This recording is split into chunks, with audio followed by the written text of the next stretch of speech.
This is the second video that I'm going to make about reading and English language arts. I'm going to share my screen.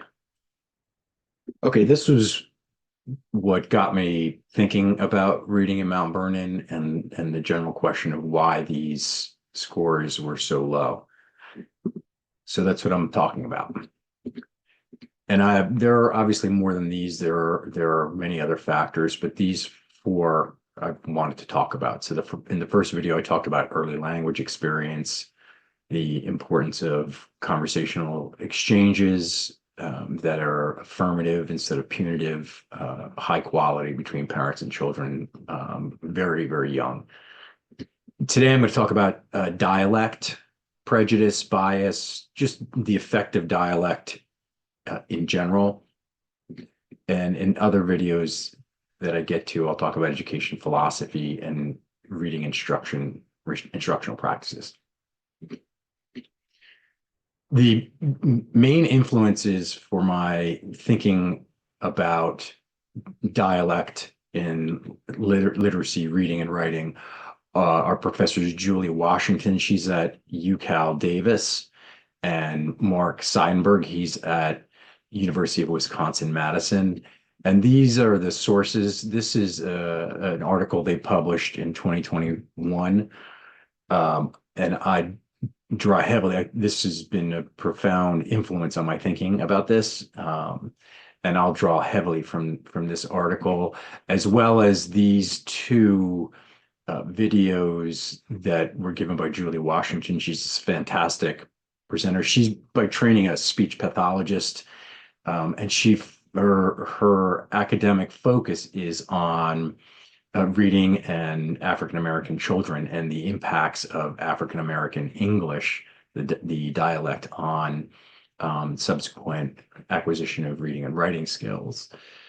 And so we will look at some clips from these video presentations. So to get started, spoken language differs from the language that we read and write in school and at work, stuff like that. Spoken language generally comes naturally to humans. We're wired to acquire language given exposure. The few exceptions would be if someone has a language impairment or if someone is deaf, then spoken language wouldn't function in that way. Reading, on the other hand, and writing need to be taught to most people. Again, there are always going to be a few exceptions, individuals who pick it up through without much instruction. And there's a group of kids in school who will figure out sort of the rules of reading and writing pretty quickly. But the majority of us need to be taught because it is not natural. And if a child's not proficient with this language of print by around third or fourth grade, then reading and writing will be more difficult for them. And if you're not proficient at reading and writing, it has lifelong consequences. So it's important this is very important. There are going to be some key concepts that I'm going to walk through and try and tie this together. And here they are. So we're going to go over these concepts. I'll define them and try and tie them together to make the claim that this is important, and we need to treat it very seriously as a variable that could be impacting the scores of our students, the ELA scores of our students. So first, general American English. This is language as it's written and spoken in schools, used in business and professional settings. It kind of ties together, the various dialects that we all speak, and everybody speaks dialects. Language variation. This is the spoken dialects within a language like English. And there are dialects by different countries. If you look at Ireland or Scotland, certainly U.S., England, there are going to be different dialects within those countries, within different regions within countries, cities, down to the neighborhood level, and then across ethnicities and race. And we're going to talk today about one dialect that's African American English, which is one of many English dialects. And that's important for us here in Mount Vernon, um, because in Mount Vernon schools, 63% of the students in the schools are African American. This is according to New York State Education Department data. And so it stands to reason there would be a larger percentage of African American English in this students who speak African American English, that dialect. Let's jump to a clip from Julie Washington now talking about language variation. So what is language variation? Language variation is differences in language use by region, by race, by ethnicity. So some of the kinds of language variation you might be familiar with are Southern English, Spanglish, Chicano English, and I'm going to talk about African American English, which differs by race. Another term that we use for talking about language variation is dialect. So dialects are language variation within a language. And dialects are rule-governed variations of a language that differ by region of the country, by different countries, by different states, and in different cities. So regionally, they can differ at really small levels, like New York City has its own dialect, or we can talk about dialects that differ by race and ethnic groups. Where there are languages, there are dialects. And the more languages you have, the more dialects you're going to encounter. I think it's also really important to talk about what they're not. Dialects are not slang.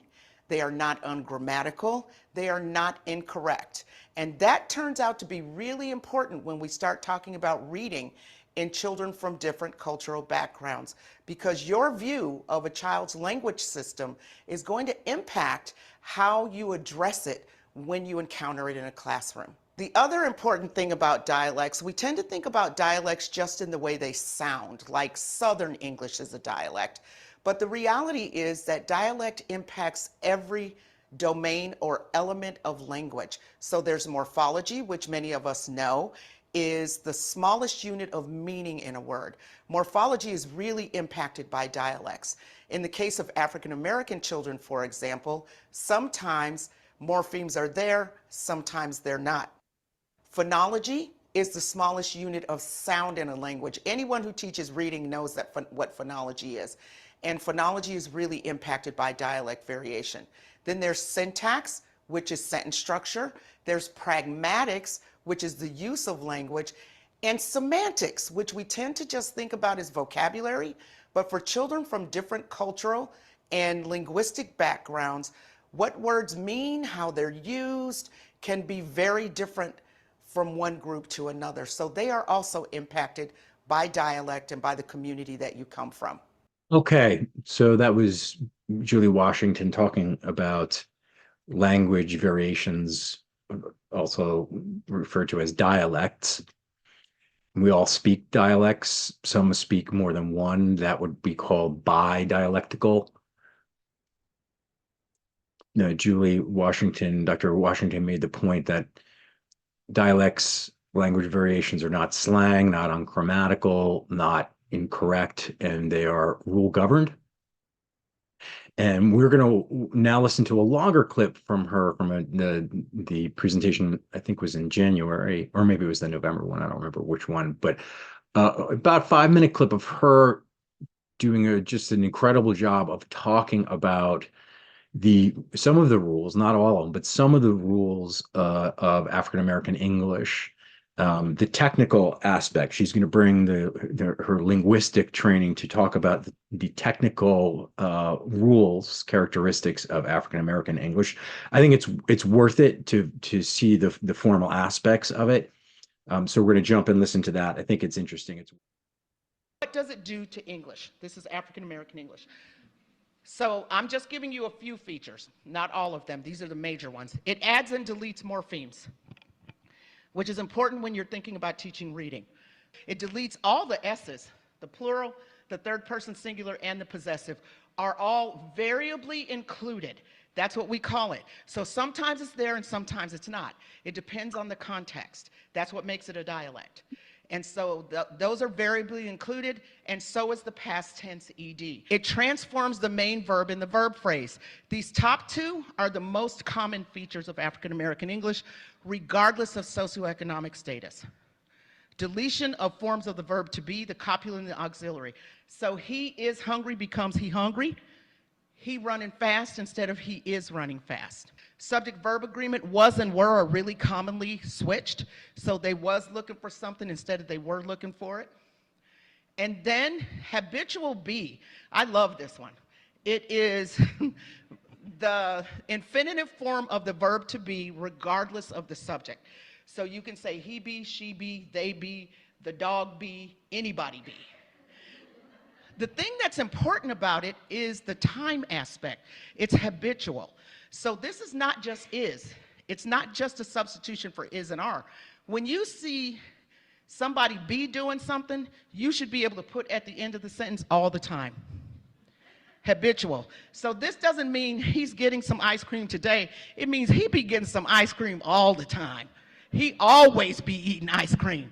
That's what it means. So it's a time marker.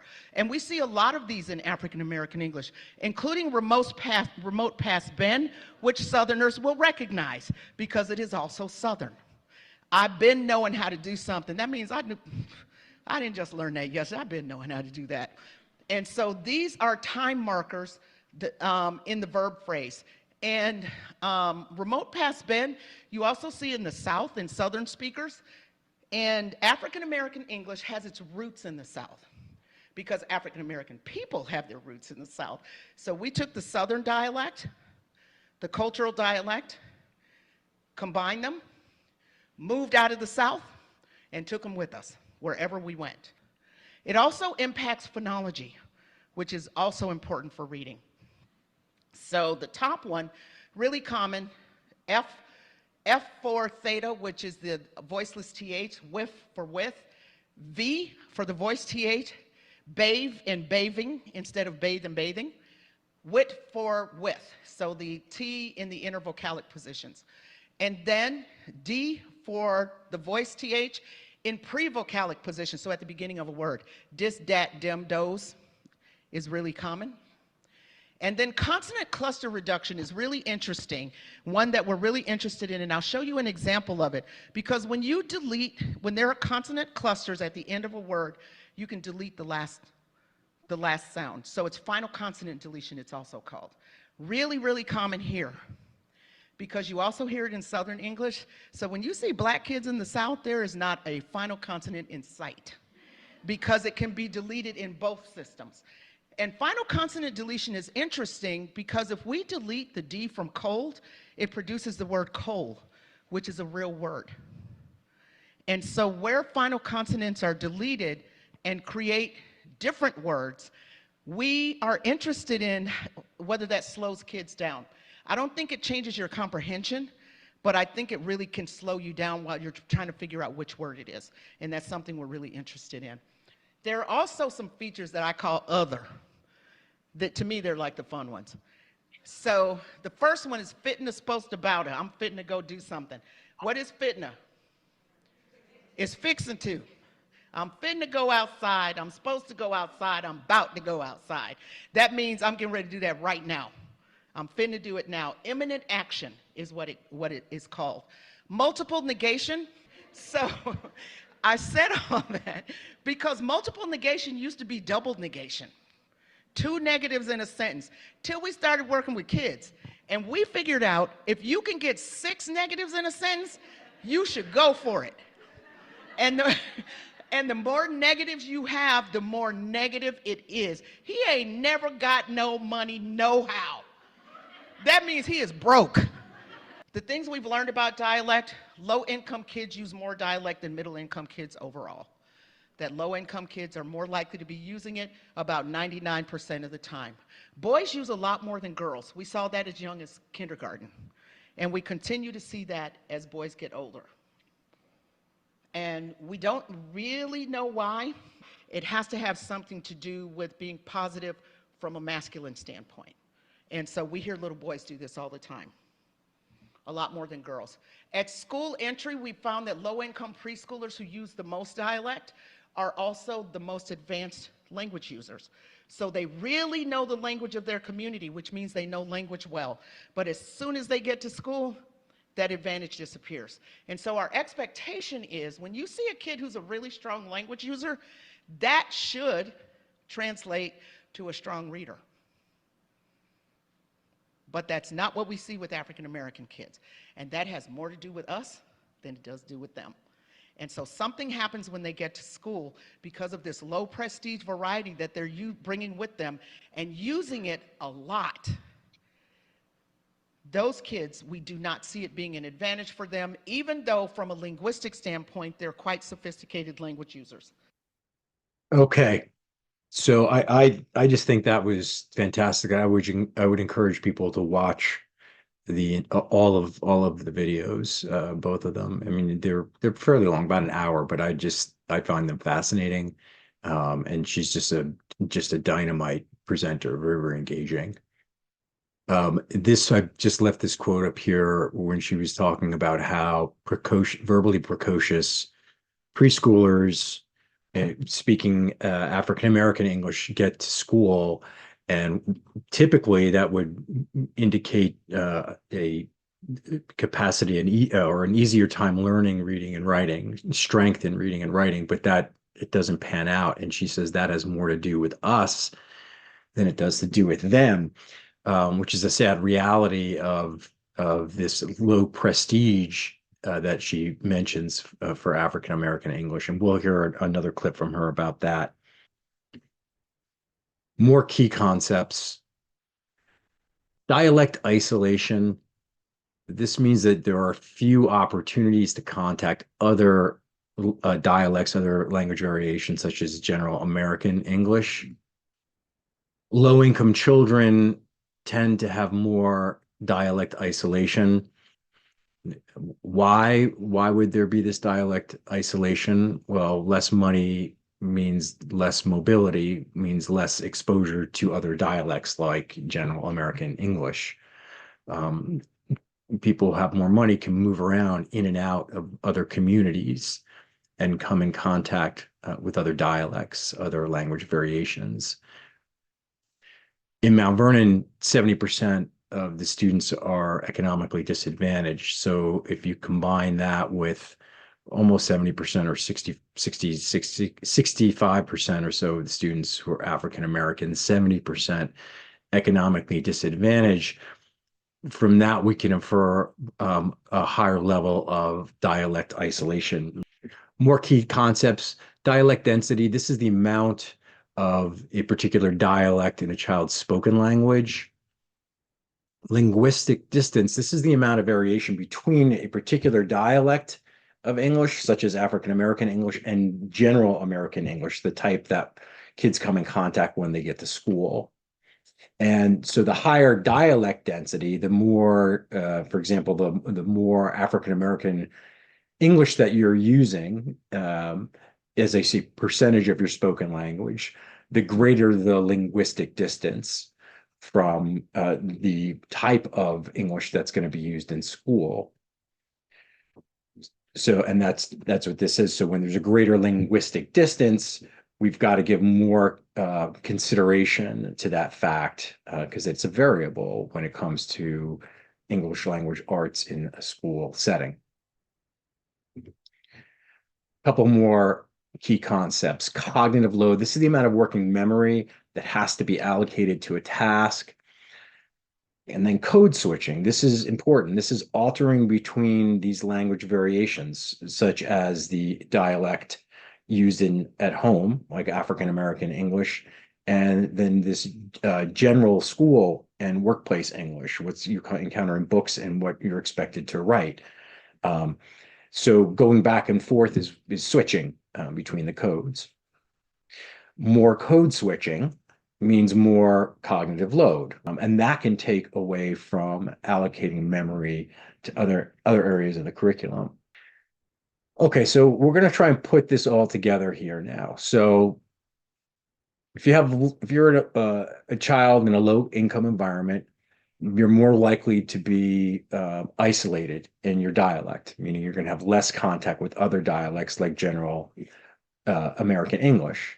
And that can lead to high dialect density, right? You're going to be using a lot more of that dialect as opposed to general American English.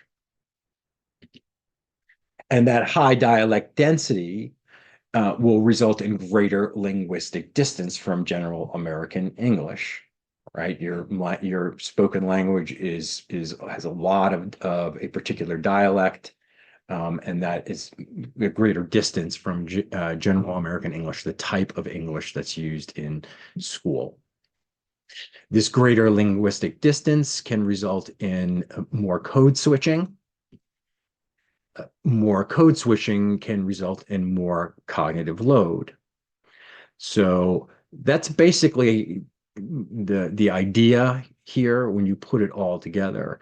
It requires more, something more to pick it up for young African American children, particularly boys who as Dr. Washington pointed out, tend to use more dialect in their speech. Here's a quote from the 2021 article tying this together. Upon school entry, children who speak African American English who are already fluent in that dialect have to learn a second set of rules for general American English. And this involves discovering the differences between general American English and the African American English that's spoken at home. To illustrate this, I just pulled up this picture. Um, and so if let's say the question is, what did the boy do at home using African American English? It might be spoken as he jumped in the pool.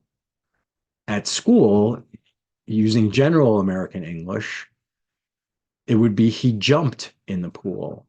So figuring this out, discovering this difference, switching between these codes entails cognitive load, and this is a variable that needs to be accounted for.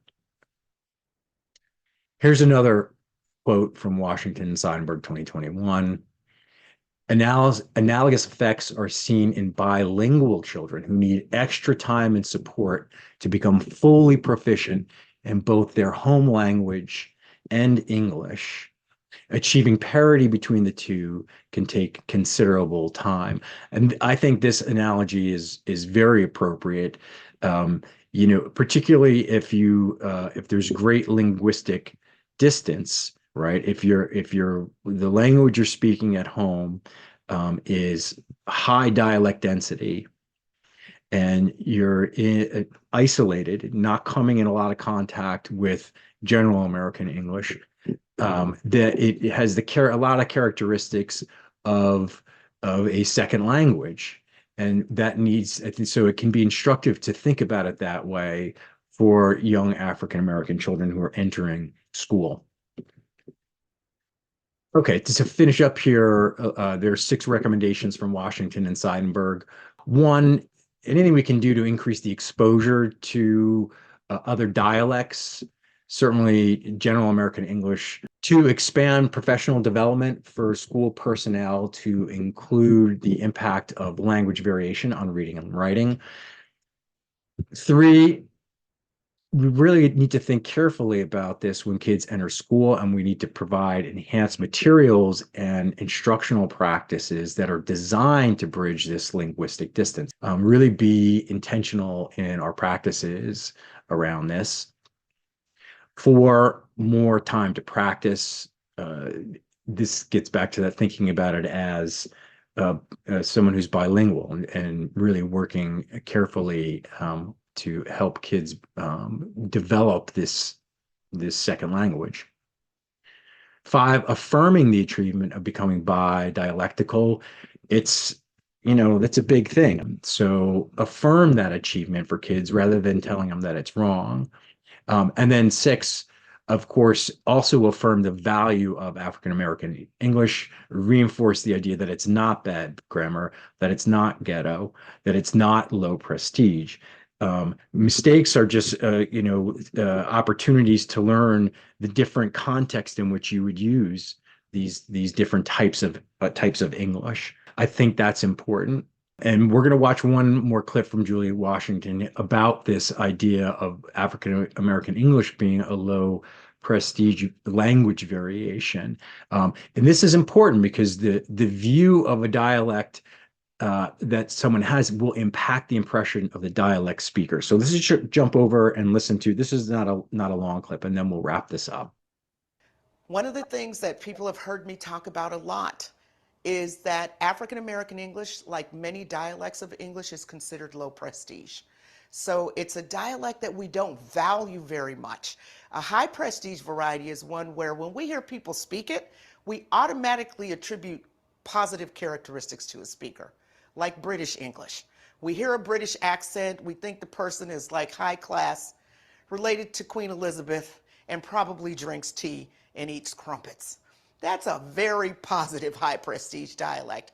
African American English, on the other hand, is like Southern English. When we hear people with a Southern accent, all of a sudden it's, oh my God, they're rednecks, they are not well educated, they're probably not very open minded. Those are biases that go along with the way people talk. And that is a low prestige bias. And we see the same thing with African American kids. If you have a child come into your school who's 4 and is using verbs differently, is removing the endings of words, you think, oh my goodness, they're ungrammatical. And what I'm asking you to do is to step back and think, perhaps this is a variety of English that's being used differently than the one that we use at school. And respect and honor what children are bringing to school. Okay, so that's it for this one. I really love the way she says that respect and honor what kids are bringing to school. I think that final point is important. Okay, thank you.